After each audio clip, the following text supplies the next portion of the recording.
tişta mühim çiye? Meriv kuha ava neke. Ku meriv ne ser zamanı xwe ne ser çanda xwe ne ser rihê xwe meriv nikare xwe bi zamanı Tirkî şîrîn ke çênabe. Yani em bêjin ana ev xurtin henê viran gişa belkî hinek cihana lîse üniversite xwendine. Evên henê li payî vê xwendina Tirkî re çima li xwe nahêlin çima nabêjin em ê rojê 10 deqe bidin ser zamanê Kurdî jî.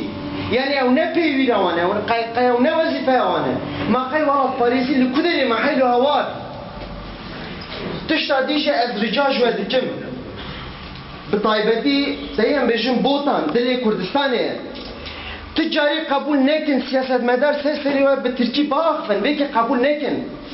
Siyasetmedarê ku niha İngiliz werin Kurdistanê siyasetê bikin, wê pêşî biçin xwe fêrî Kurdî bikin heyran. Çima Kurdên me xwe fêrî Kurdî xwe fêrî zimanê xwe nakin. Yani niha Kurdek ji we wirda were ji min re bêje hoş geldin ez fêm nakim. Hoş geldin ew ji min re tu qîmeta wê tune. Divê em vêkê wisa bizanin. Biraziyê min, xarziyê min, pismamê min ji min re dema bêjin amca tu meعنewê di serê me de tune. Divê herkes vêkê bizan be. Dema got mamo ew hingî serê min e.